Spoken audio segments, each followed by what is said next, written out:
Jenderal Sudirman merupakan salah satu pahlawan nasional yang berperan besar dalam proses kemerdekaan Republik Indonesia. Sering dijuluki sebagai Bapak Gerilya Indonesia, Sudirman menjadi Jenderal Bintang 5 pertama di Indonesia. Berikut profil dari sang jenderal.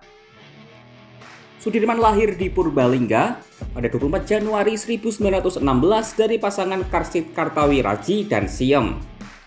Namun karena permasalahan ekonomi, Sudirman kecil diasuh oleh pamannya bernama Raden Cokrosunaryo.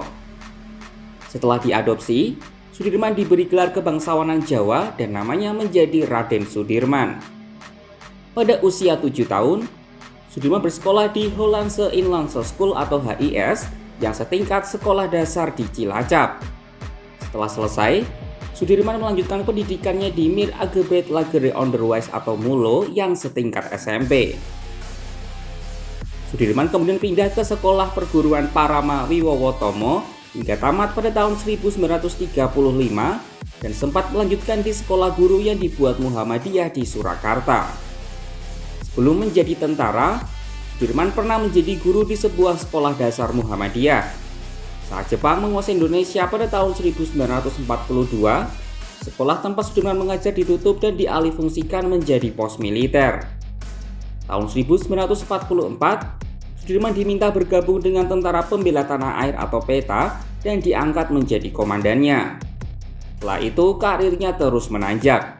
Ia pernah diangkat menjadi Dai Danco atau komandan batalion di Kroya Banyumas.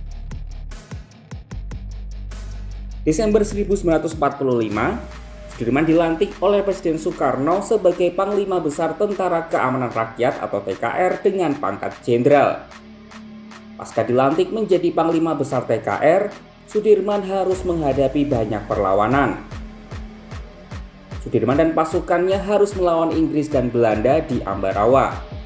Sudirman juga harus melawan serangan dari dalam, salah satunya adalah upaya pemberontakan PKI Madiun yang dipimpin Musso pada tahun 1948. Jenderal Sudirman terkenal karena perang gerilyanya dalam melawan Belanda. Padahal saat itu, dirinya mengidap penyakit TBC yang membuatnya harus ditandu kemana-mana. Perlawanan itu berhasil membuat Belanda menarik diri. Dalam kondisi sakit, Jenderal Sudirman diangkat menjadi Panglima Besar TNI pada 27 Desember 1949. Jenderal Sudirman meninggal dunia pada 29 Januari 1950 di usia yang ke-34 tahun. Sosoknya dimakamkan di Taman Makam Pahlawan Semaki, Yogyakarta. Untuk menghargai jasanya, pemerintah menetapkan Jenderal Sudirman sebagai pahlawan nasional pada tahun 1964.